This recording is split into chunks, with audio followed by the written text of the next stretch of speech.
Conexão Poder. Oferecimento Titânia Telecom. Soluções para conectar negócios e pessoas. E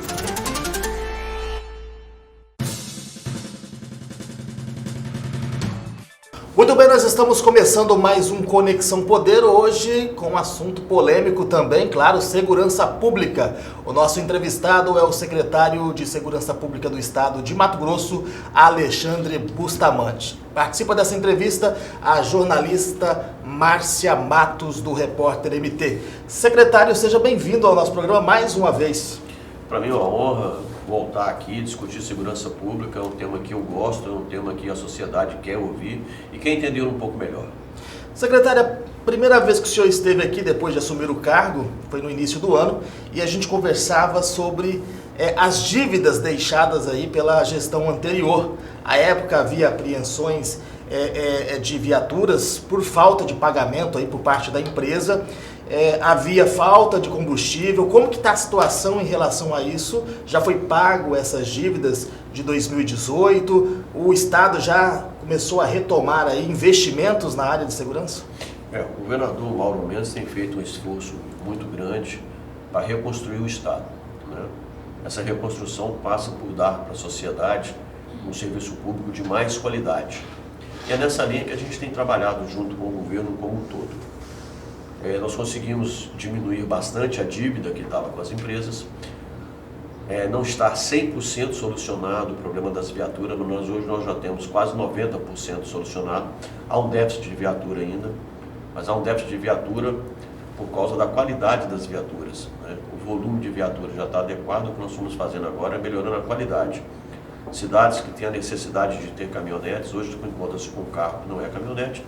Eu espero até o final, até o meio do ano que vem, dotar o Estado de 100% da qualidade da viatura necessária para cada região. Quanto à dívida, de uma forma geral, o Estado tem feito um esforço muito grande. O governador Mauro Mendes ele está realinhando toda a fonte de renda do Estado, que foi esse período desse ano, diminuiu demais a despesa através de medidas administrativas, e a gente espera que no ano que vem, com todo esse arcabouço administrativo que foi feito, a gente vai ter um ano bem melhor. Pelo menos notícias de apreensões de viatura, né? Resgate de viaturas na rua ou viaturas sem combustível, a gente não tem visto mais. Mas há uma reclamação recorrente aí nos municípios do interior, secretário, em relação ao fechamento das delegacias, que foi anunciado aí pelo governo esse ano e aconteceu. Como está sendo feito esse planejamento aí para a retomada desses trabalhos nos municípios? Existe uma grande diferença entre a atividade da Polícia Judiciária Civil e da Polícia Militar. A Polícia Judiciária Civil trabalha nos moldes de investigação. Ela é uma polícia judiciária, ela faz investigação, que é o molde da Polícia Federal. Paralelamente, a nível de Estado, a Polícia Judiciária Civil, e a nível federal, a Polícia Federal. Nós não temos Polícia Federal em todos os estados, em todos os municípios. Nós temos em polos, e eles fazem a investigação em todos os municípios. O que acontecia com algumas delegacias do Estado é que nós tínhamos lá 1 ou 2 policiais que praticamente eram guardas patrimoniais e que não exerciam sua função finalística de investigar, porque praticamente eles tinham que ficar tomando conta do patrimônio. Então houve essa readequação necessária, inclusive para otimizar os recursos públicos, onde a gente somou esses policiais a novas unidades, para que aí sim aquele município possa ter as investigações necessárias. Não há prejuízo para a comunidade e para a sociedade no que diz respeito à Polícia Judiciária Civil, porque ela vai estar presente através das investigações em caso necessário. Já ao contrário da Polícia Militar, ela precisa estar presente nos 141 municípios e em todos os distritos. Isso nós estamos fazendo. Mas agora tem servidor, investigadores que estão reclamando que para fazer o transporte desses presos, eles estão tendo que custear até mesmo alimentação para os detentos durante o trajeto por falta de recursos. E também não tem estrutura suficiente, eu falo em logística, para ficar fazendo esses transportes. Como que a secretaria tem recebido isso? Inclusive o sindicato quer entrar na justiça em relação ao fechamento dessas delegacias e ao prejuízo dos investigadores. São 2 produtos diferentes, o fechamento da delegacia e condução de presos, né? O que está sendo questionado, o transporte de presos de uma cidade para uma unidade Não, prisional. mas eles reclamam o seguinte, por falta da delegacia no município... Mas nós não temos preso em delegacia. Não, sim, por falta de delegacias, o preso, por exemplo, tem que trazer de um município, por exemplo, para Várzea Grande, como é o caso de Nobres, para ser ouvido, depois ele retorna de novo. Essa é a principal reclamação. Isso é natural e é normal. O que acontece é o seguinte, a quantidade de prisões em flagrantes, existe uma diferença entre prisões em flagrantes e prisões por mandado de prisão. A pessoa que é presa em flagrante, ela tem que se deslocar realmente de uma cidade para outra, ponto. Isso é normal. Mas não há distância maior hoje entre uma cidade e outra de mais que 70 quilômetros. Ou seja, menos de 1 hora. É feita a prisão pela Polícia Militar. Se não tem policial civil, não é ele que efetua, certo? A Polícia Militar vai, entrega na Polícia Judiciária Civil para fazer os trâmites burocráticos. Aí a Polícia Civil assume. Aquele preso, aí ele vai submeter a audiência de custódia da Justiça e vai ser recolhido ou não na unidade prisional. Toda essa estrutura ela é muito bem pensada. O que os policiais, alguns policiais civis via sindicato, não sei, não chegou esse documento para mim ainda, estão questionando, é a distância que ele tem que andar da delegacia à unidade prisional. Aí é outra coisa, é outro produto, tá? Mas o deslocamento da prisão em flagrante, efetuada por policiais militares até a delegacia, ela é toda feita pela Polícia Militar, não é pela Polícia Judiciária Civil. E por que está tendo essa reclamação? Que eles precisam trazer presos para serem ouvidos aqui em Várzea Grande, por exemplo, como é a situação de A Nobres? Polícia Militar que traz, não é a Polícia Judiciária Civil. Por isso que eu estou te falando. Se não tem Polícia Judiciária Civil, não é a Polícia Judiciária Civil que vai lá buscar o preso e traz. O questionamento que eles estão tendo, reclamando, a Polícia Judiciária Civil é que, muitas vezes, por falta de delegados, naquela delegacia, ele tem que deslocar até outra unidade. Eu queria questionar com o senhor uma situação que esse final de semana, aí, o final da última semana, pegou até alguns de surpresa, que é esse decreto de calamidade feito pelo prefeito de Colniza, disse que está em segurança geral ali, e ele decretou calamidade por falta de segurança na cidade. Policiais, né? E por falta de policiais, né? O que acontece naquela localidade e o que a secretaria tem feito para mudar essa situação? A Colniza é uma situação peculiar, inclusive o prefeito é um sargento da PM, né? Coincidentemente, né? É menos um homem que a gente perde, né? Porque abraçou a carreira política, era o presidente da Câmara, né? E ascendeu agora ao comando da prefeitura. Ele esteve comigo conversando que tem a necessidade, a região, de mais policiais. Mas o Estado só consegue colocar policiais em todos os rincões através de academia. Ou a gente vai tentar fazer o uso da tecnologia para substituir esses profissionais. A região de Colniza é quanto mais conhecida pela imprensa, pela sociedade, uma região sensível, né? Onde tem muito conflito de terra, muito problema de madeira, meio ambiente. Mas o Estado não tem abandonado aquela região. A gente tem feito sempre um suporte com novos policiais de outras unidades para aquela região. O que acontece em Colniza hoje é que, por ser uma cidade de difícil lotação, a gente só consegue praticamente colocar profissionais oriundos da academia. Ou seja, a pessoa formou, ele vai para lá, passa um tempo e depois desloca. E o Estado inteiro está com déficit, não é uma situação única de Colniza, né? Nós temos hoje a necessidade de efetivo. Mas a gente tem que entender também que o Estado passa ainda por uma situação de lei de responsabilidade fiscal que impede concurso público. Enquanto essa situação não foi equacionada, a gente não tem como resolver esse problema. Eu acredito que no curto espaço de tempo, a gestão que o governador Mauro Mendes tem feito, a gente possa tentar realizar um concurso aí para melhorar o efetivo da região. Quando o senhor fala em concurso, a gente também está sabendo sobre um projeto que o governo tem feito aí para poder diminuir os custos, que é a compra daquelas câmeras que lê placas, né, de carros, a OCR. Quantas câmeras o Estado pretende comprar e quando isso deve chegar a Mato Grosso? Esse projeto de reconstrução passa por isso também, né? Dotar o Estado de condições necessárias para melhorar a segurança. Hoje o crime ele roda praticamente pelas rodovias, né? O Brasil é um Estado que optou pela mobilidade através de rodovias.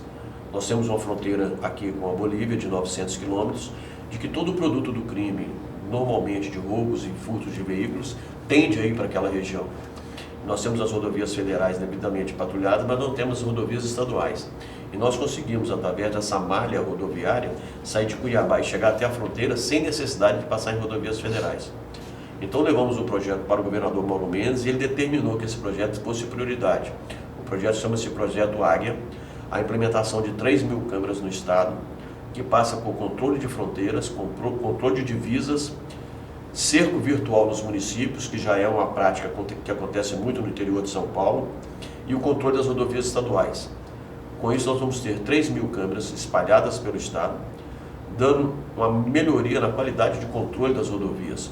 Isso para nós é muito importante. Por que é importante? Porque com isso a gente consegue saber quem está indo e para onde está indo. Ou seja, se a pessoa comete algum tipo de crime, algum tipo de delito, a gente consegue mapear. Um exemplo clássico disso é se houve um furto numa fazenda de implemento agrícola, a gente consegue saber para que lado aquele carro que cometeu o furto saiu. Hoje em dia a gente trabalha muito no escuro, através de muita entrevista, para saber se passou aquele caminhão aqui, aquela caminhonete passou aqui. Com os dados oficiais, os dados desse sistema de câmera, a gente consegue mapear no estado aonde circulou os carros. Vai ficar pior que o Big Brother, né, secretário? Vai ficar melhor que o Big Brother. Depende para quem.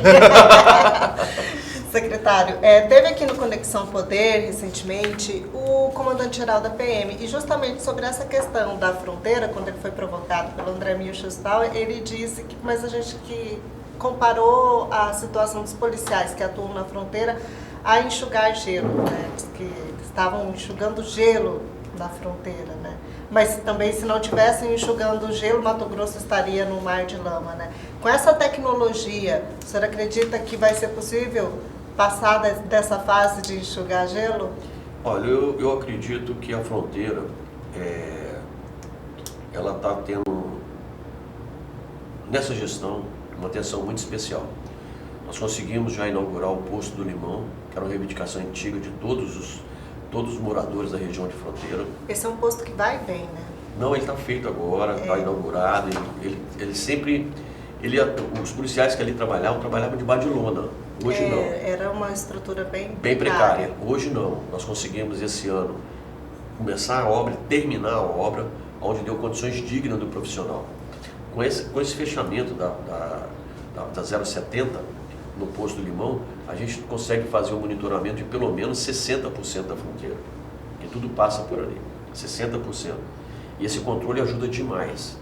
Qualquer outro transporte na região de fronteira tem que passar por vicinais, mas a principal acesso à região boliviana, que é a 070, agora está sob total controle.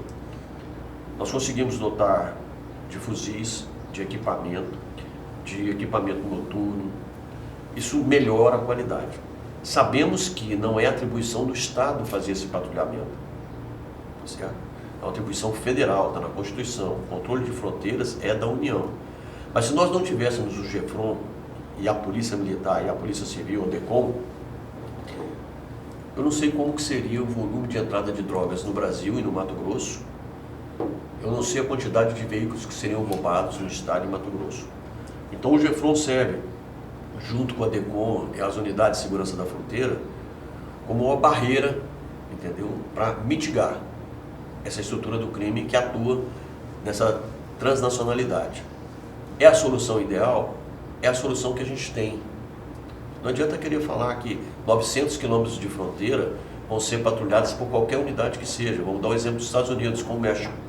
Os Estados Unidos têm todos os recursos disponíveis, um controle absurdo e não consegue fazer seu controle de fronteira.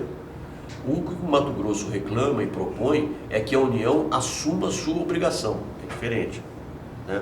Que a Polícia Federal trabalhe melhor, que a Polícia Rodoviária patrulhe melhor e que o Exército faça às vezes, que tem um decreto federal, de fazer o patrulhamento na região de fronteira. Ela tem um poder de polícia naquela região. Tem. Né? Então o que a gente quer é que as forças da União atuem na região de fronteira e que nós ficamos com a supletividade do serviço. E não com a gente hoje só tem nós na fronteira, praticamente. Só a gente passa e só vê o GEFRON mesmo. E o Exército tem uma unidade grande naquela região. O segundo BEFRON é lá e a gente quer que eles atuem mais na região. É uma proposta que a gente tem, nós já conversamos com o ministro Sérgio Moro a respeito disso. O governador já esteve lá, já conversou diversas vezes.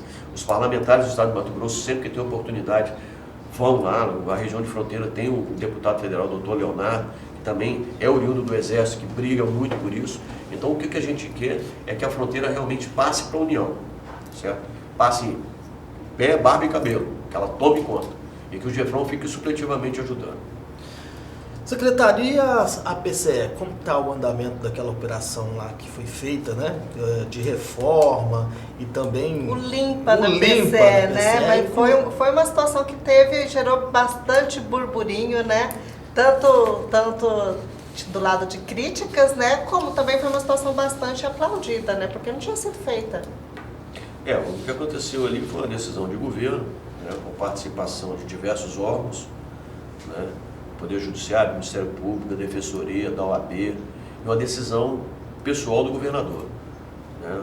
A gente sabia que poderia ter alguma represália, alguma situação adversa, mas pelo profissionalismo, da qualidade dos servidores do sistema prisional, dentro, intramuros, da Polícia Militar e da Polícia Judiciária Civil extramuro, também toda uma estrutura externa para poder evitar qualquer tipo de ação, nós conseguimos sair com êxito dessa operação até agora.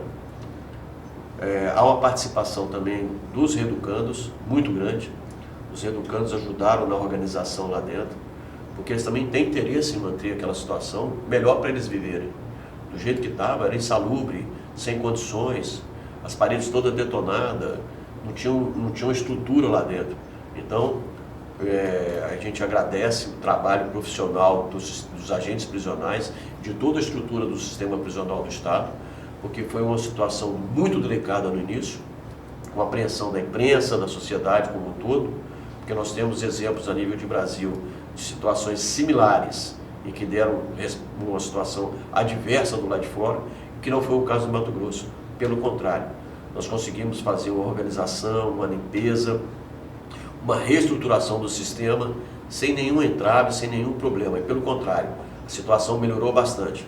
O sistema como um todo tem um problema muito grave, que é a superlotação. Exatamente certo? Isso que eu ia falar.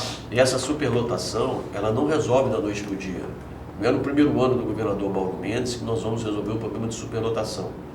Mas a gente já tem feito uma melhoria no sistema como um todo, readequando unidades, distribuindo melhor pessoal, reaproveitando profissionais que muitas vezes a gente tinha unidade prisional que tinha poucos presos, tinha poucas vagas, mas de qualquer forma tinha muita gente trabalhando. O que nós estamos fazendo é diminuindo essas unidades carcerárias pequenas, que o custo é maior, e colocando em unidades maiores, mais estruturadas. Hoje, no início desse ano, o governador Mauro Mendes já determinou a área de segurança pública para destravar 2 obras grandes que tinham no sistema prisional. Os jovens e adultos da Várzea Grande são 1000 vagas, vai ser a maior unidade do Estado. Ela estava parada há mais de 1 ano, a obra. Ele determinou que a obra voltasse, botou dinheiro e a obra deu certo. Foi retomada ainda não? Não é reformada, é construção. Não, retomada a obra? Foi retomada no início do ano. A gente quer entregar ela agora no início do próximo ano, tudo pronto, e uma unidade diferente, uma unidade produtiva, onde nós teremos 2 indústrias do lado para que os presos trabalhem. Ou seja, é uma concepção totalmente diferente do modelo que tinha, de segregar da sociedade, simplesmente colocar o preso dentro da unidade. Não, ele tem que se ressocializar. Porque, querendo ou não, esse preso um dia volta para a sociedade. Se a gente não der uma atividade para ele, porque ele volte, ele vai voltar para o crime. Nós já temos um índice de residência muito alto em relação à necessidade que a gente tem. O que a gente quer é reduzir esse índice de incidência e manter o preso que está lá dentro, o reeducando que está lá dentro, na condição de trabalhar e estudar. Porque ele vai voltar um dia para a sociedade. Não existe prisão perpétua nem pena de morte no Brasil. A concepção tem que ser outra. Ele tem que sair lá de dentro pronto para trabalhar. Se a gente conseguir fazer isso, a gente vai diminuir a quantidade de reincidência, consequentemente a quantidade de presos recolhidos, que hoje são na ordem de 12.000 presos. Mesmo com toda essa ação aí do governo em relação à PCE, nós tivemos uma morte lá dentro, que foi o caso do Petróleo, que foi morto por um ex-aliado do próprio Comando Vermelho. Como que o governo tem lidado aí com as facções dentro da Penitenciária Central? O sistema não é só na Penitenciária Central, todo o sistema nós temos 12.000, né? E aí nós temos algumas organizações criminosas que estão aqui dentro. Estão muito bem controladas, para você ter uma ideia, na minha opinião pelo menos, eu observo que uma morte nesse ano, por uma questão de brigas internas, que não tem o alcance do Estado, a gente tem feito, utilizando da área de inteligência do sistema prisional e da área de segurança, manobras o suficiente para evitar qualquer tipo de crime.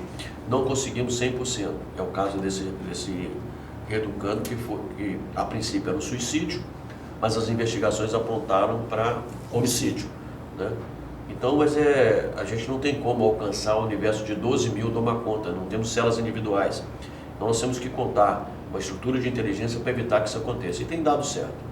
A gente fala aqui da penitenciária central, mas nós tivemos um problema agora em Sinop, né, naquele presídio Ferrugem, Sim. onde o juiz foi bem claro em falar que ali pode acontecer uma tragédia devido também à superlotação e à falta de estrutura. Não sei se o senhor tomou conhecimento desse pronunciamento do juiz lá de Sinop. O Estado pretende fazer alguma obra e alguma reforma naquela penitenciária, naquele presídio, para que possa evitar que ocorra caso parecido como ocorreu no Amazonas, por exemplo? Olha, no nosso estado de Mato Grosso, nós temos hoje uma unidade, a maior unidade vai ser inaugurada agora na Várzea Grande. Nós estamos também inaugurando ano que vem mais uma unidade em Peixoto de Azevedo. São vagas novas, são unidades novas que vão ser entregues. Qual que é a ideia? É diminuir a quantidade de superlotação por unidade. O problema que a gente tem hoje no estado são unidades muito antigas, muitas vezes não preparadas para o processo de ressocialização. O Estado de Mato Grosso, através da Secretaria de Segurança Pública, junto com o GMF, que é o Grupo de Monitoramento da Justiça Federal, da Justiça Estadual, o Ministério Público, a grande parceria, a OAB, entendeu? A Defensoria, todos estão imbuídos no espírito de melhorar o sistema. Melhorar é dar dignidade ao preso e colocá-lo para estudar e trabalhar.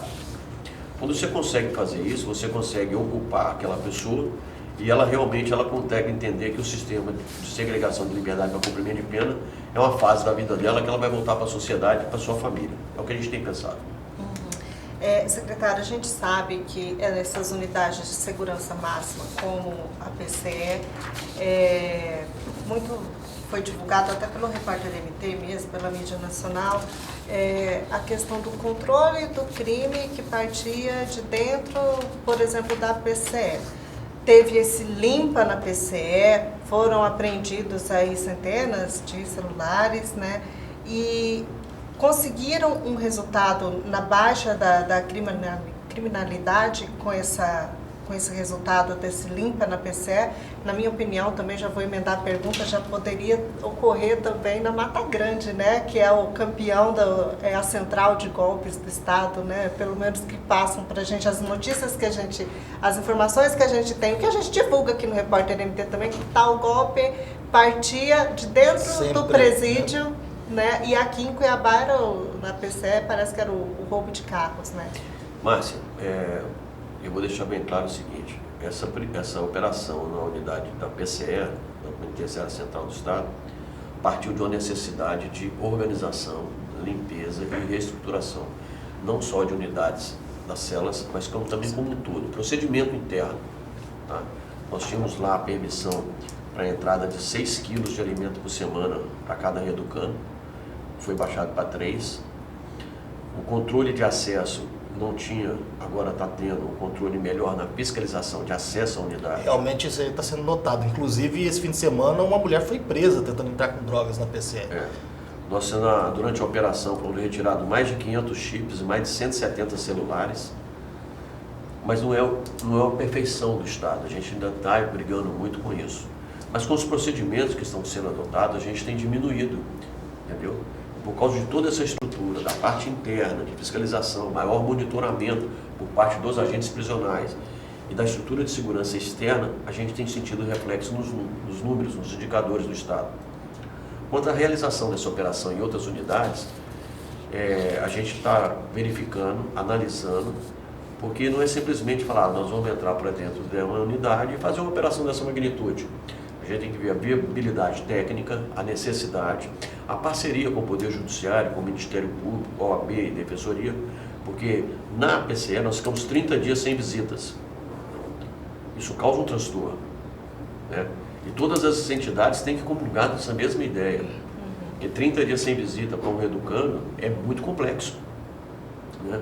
Por melhor que seja na reeducação, estrutura, organização da unidade, a gente está avaliando, junto com os poderes, a gente vê se vai partir para alguma unidade interior Mata Grande, Ferrugem, Água Boa, tem muitas unidades de grande porte, e até as pequenas também, porque isso passa por uma reestruturação geral.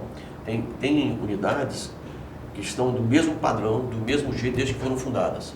O que a gente precisa é organizar. Muitas vezes diminui a quantidade de reeducandos de uma cela para outra, é a redistribuição, é a pintura, é a higienização. Isso tudo é muito sensível. Porque tem pessoas que estão ali dentro há 10, 12 anos, você vai mexer naquela vidinha dele, tirar ele da zona de conforto, mas para ele é melhor. E a gente tem pensado nisso. Mas aí não tem nada certo quanto a partir para o interior. O que a gente tem é a necessidade de terminar essa operação na PCE, que deve terminar agora no mês de novembro, início de dezembro. Em relação aos crimes do colarinho branco, né? A senadora Selma... Os preços famosos, as celebridades. Esses aí também vão ganhar reforma. Pois então... A senadora Selma, ela esteve com o governador de Olinda, não sei se o senhor participou dessa reunião, tratando sobre uma emenda, né? Para ser investida aí na Delegacia de Combate à Corrupção. Como que está essas discussões aí em relação a essa emenda da senadora? A ideia da senadora é uma ideia que também vem do governo federal, do partido do ministro Sérgio Moro, que o governador Mauro Mendes endossou e determinou a criação da delegacia. A delegacia já foi criada no estado de Mato Grosso. O que nós vamos fazer agora é dar um aporte, uma reestruturação a essa delegacia, que trabalha também com lavagem de dinheiro, né? E trabalha com esse câncer social que é a corrupção dentro do estado, né? Se a gente conseguir diminuir, e o governo tem feito todo o esforço para isso, diminuir a quantidade de crimes dentro da sua estrutura, a coisa pública fica mais barata, ela fica mais ligeira e ela fica mais transparente para a sociedade. Uma das coisas que o governador Mauro Mendes tem demonstrado e quer isso, é uma máquina mais organizada e mais célere. E quando você especializa o profissional da segurança, no caso de combate à corrupção, você percebe que o resultado das investigações vem com mais velocidade, e com mais prova, e com mais materialidade. E a ideia do governador é justamente essa: dar à Polícia Civil uma condição melhor para os resultados das suas investigações terem mais qualidade. A ex-juíza e atual senadora Selma, quando foi juíza, sentia essa carência dessa especialização na qualidade do serviço. Não por culpa da Polícia Judiciária, mas por culpa de toda a estrutura que é deficitária, difícil. Quando a gente der essa dinâmica na Polícia Judiciária Civil, eu acredito que os resultados finais das investigações vão ficar melhor. E qual que vai ser o custo dessa delegacia? A emenda da senadora, ela deve cobrir todos os custos. Nós estamos falando aí na ordem de quase 4 milhões de reais. O cerco está fechando em Mato Grosso.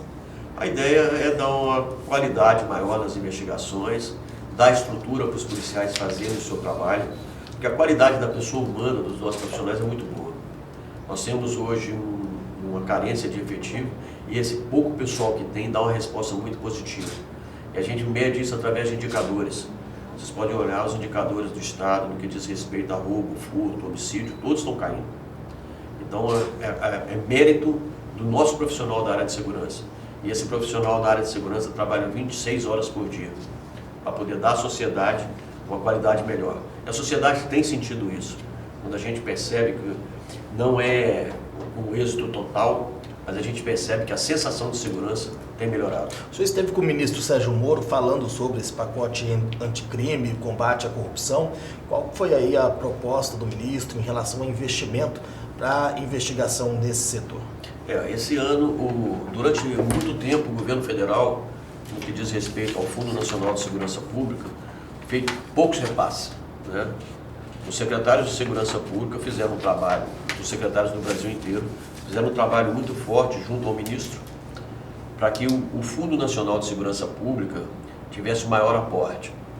Nessa linha, né, o ministro Sérgio Moro conseguiu liberar o recurso para o Fundo Nacional, que não é o tamanho que a gente precisa e necessita, mas já vem agora na ordem de 10 milhões, né, de reais, para que a gente melhore a estrutura da área de segurança. Esse recurso vai servir para a gente melhorar atividades na área de polícia técnica, perícia técnica, na área da polícia militar, da polícia judiciária civil e do corpo de bombeiros, para poder a gente dar condições melhores a esses profissionais trabalharem. Não é o necessário, mas é um bom início de trabalho desse primeiro ano. Se você olhar nos últimos anos, a gente não teve nem R$1 milhão de investimento. A gente começa no primeiro ano com 10 milhões. E a perspectiva para o ano que vem é que pelo menos esse valor triplique. Quando tem promessa, a gente pergunta quando chega esse dinheiro. Esse dinheiro deve ser aportado agora na primeira quinzena do mês de dezembro para execução esse ano ainda. Então, quer dizer que vai terminar o ano aí com dinheiro para o investimento nesse setor. Não, eu quero terminar sem dinheiro. Eu quero investir tudo logo e ficar sem dinheiro. Com dinheiro para o senhor investir.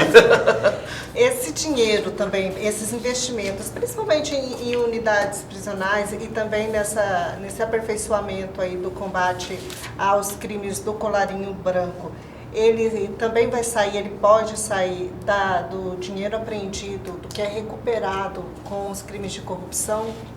A proposta do desembargador Orlando Perry é que parte do recurso que está sendo arrecadado em acordos de leniência e devolução de dinheiro de material apreendido por crimes, parte desse recurso seja investido no sistema prisional, para que a gente melhore a quantidade de unidade de vagas e a gente melhore a unidade. Foi feito na PCE.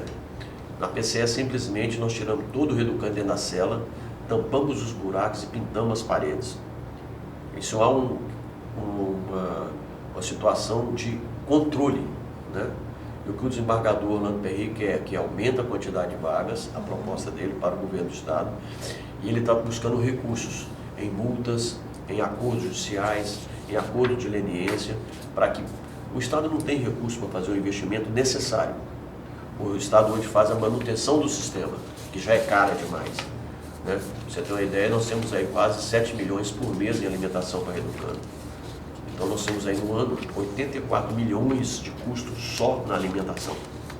Isso pesa no bolso de todo mundo, né, Pesa no seu, no meu, no dele, certo? Porque esse recurso, quando você coloca na alimentação, você tira de outros produtos públicos, como educação, segurança pública e saúde. Mas a gente tem a necessidade, porque afinal de contas é papel do Estado da alimentação para o reeducando. Então, por isso que nós temos que diminuir a reincidência, por isso nós temos que colocar essa pessoa para trabalhar e estudar, certo?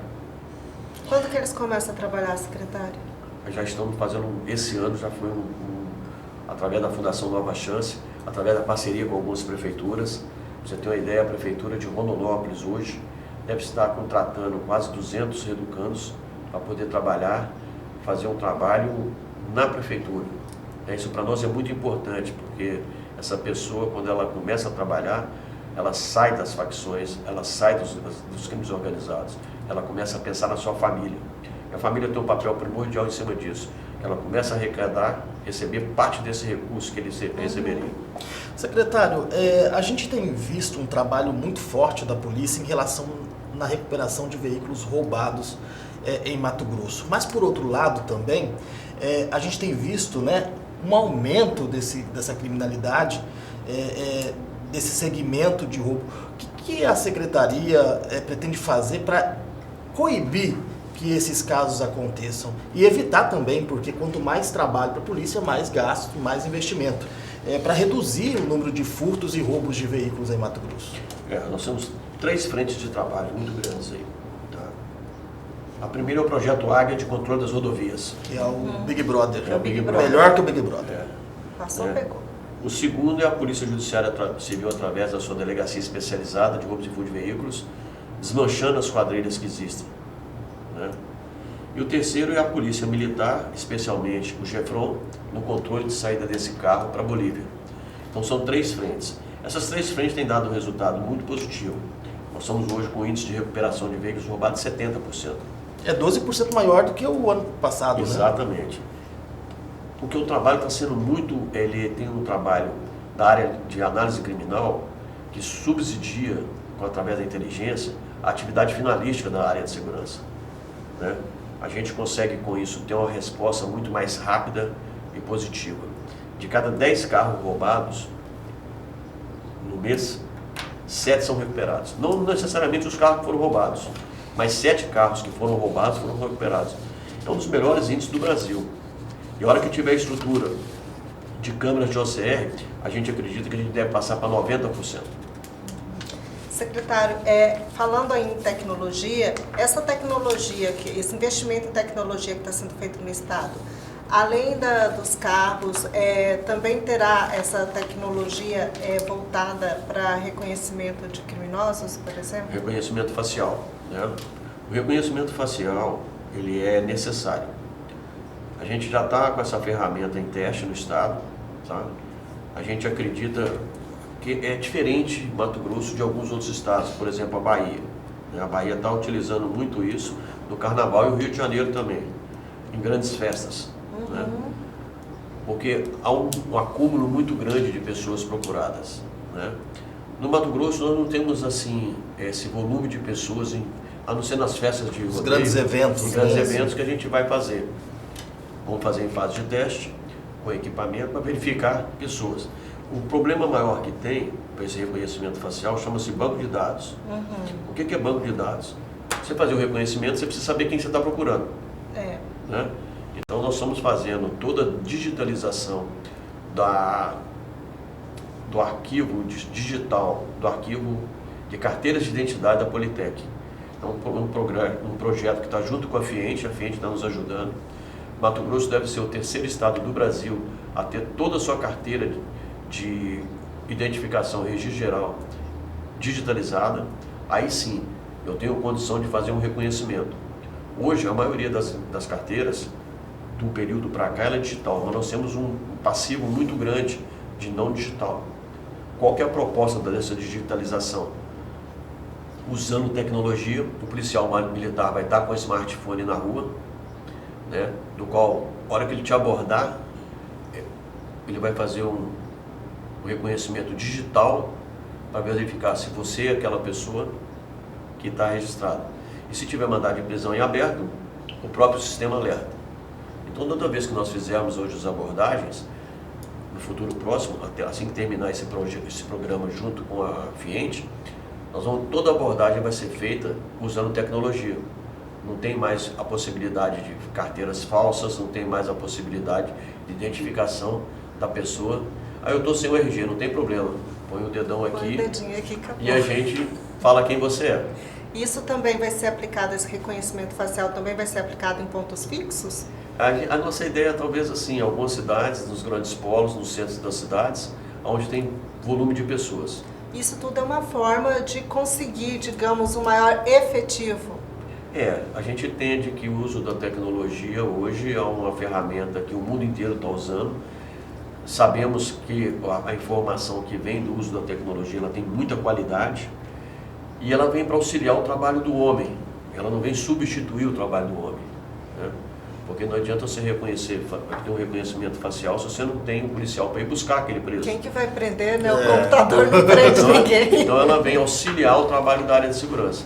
E nós também temos que ter um homem atrás da área da máquina para que ele também faça toda essa movimentação, né? E o Estado, em cima disso, está fazendo agora um investimento muito grande no que diz respeito à radiocomunicação. Nós estamos fazendo um investimento agora de quase 20 milhões de reais na aquisição de radiocomunicação na faixa de fronteira e na Baixada Cuiabana neste ano. Ano que vem, se Deus quiser, a gente parte para o Nortão e região de Rondonópolis. Agora, secretário, o senhor fala em investimento e essas mudanças e abordagens tecnológicas, a partir de quando isso deve se tornar realidade aqui em Mato Grosso? Já estamos fazendo já. Mas efetivamente? Já estamos fazendo já.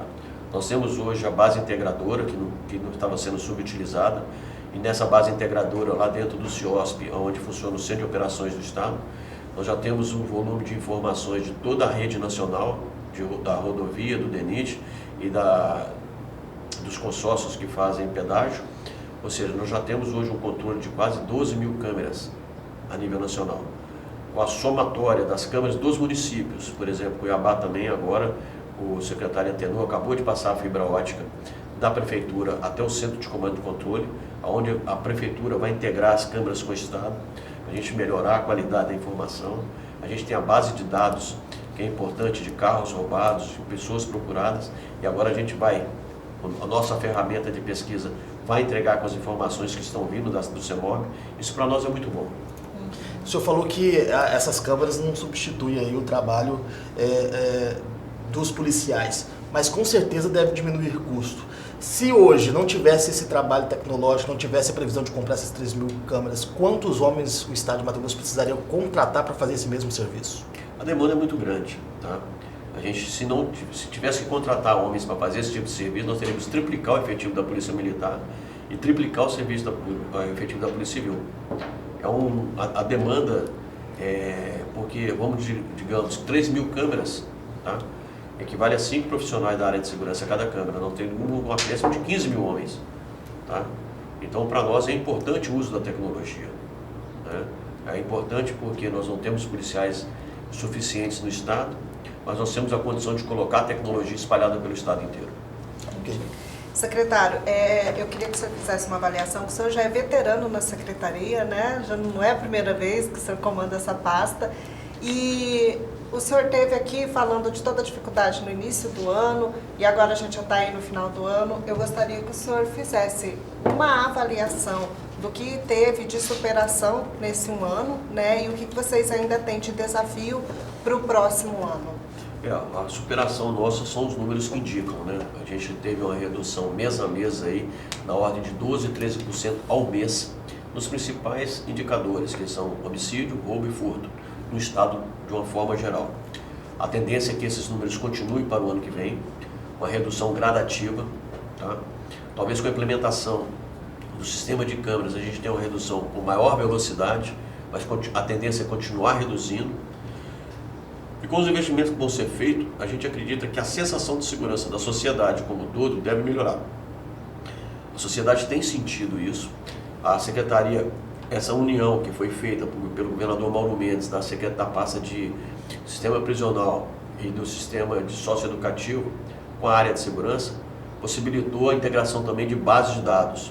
Ou seja, a área de segurança, a gente consegue enxergar hoje o uso das tornozeleiras, que a gente tinha uma dificuldade. Então nós temos uma gama de informação maior que facilita o trabalho tanto da Polícia Militar como da Polícia Civil. E esse ano também a gente teve aí uma luta muito grande com o Corpo de Bombeiro na guerra com as queimadas, né? Que é um outro produto que a Secretaria tem. Nós saímos vitoriosos dessa luta. E a gente espera para o ano que vem uma melhoria desse sistema já do Corpo de Bombeiro, com a integração dos corpos de bombeiro da região amazônica. O primeiro passo foi dado essa semana com a visita do ministro aqui, com a garantia do Ministério do Meio Ambiente de aporte de recursos para que o ano que vem o combate, a luta contra o desmatamento ilegal e as queimadas ilegais cada vez fique melhor. A gente está no final do ano, o secretário já podia deixar um recado da segurança para a bandidagem, né, secretário? O que nós temos que falar é o seguinte: o Mato Grosso cada vez vai ser um estado melhor para o cidadão. Quem quiser fazer delito aqui vai para outro local, que aqui não vai ter folga não. Ok. Isso aí. Tá bom, então. Secretário, vou lhe presentear aqui com a caneca do Conexão. Acredito que o senhor já tenha umas duas ou três dessas, mas mais uma. O secretário merece ter uma coleção. Exatamente. Inclusive, já recomendo deixar no gabinete lá, né? Deixa no gabinete que a gente vai passar lá e verificar se está lá. Exatamente. Está em cima da minha mesa onde é que esse programa de sustentabilidade para usar o menos possível copos plásticos, eu faço uso das canecas. Aí, ó. Muito obrigado pela presença do senhor aqui. O Conexão está de portas abertas, sempre que eu precisar falar com a sociedade. Muito obrigado, um abraço a toda a sociedade, agradeço a Conexão Poder. Eu acho que o tema de segurança tem que ser bem discutido com a sociedade, afinal de contas, é um produto que afeta a todos nós. Obrigado também pela sua participação aqui, Márcia. É um prazer sempre. Obrigado, secretário. E a você de casa, até o nosso próximo encontro. Conexão Poder. Oferecimento Titânia Telecom. Soluções para conectar negócios e pessoas. E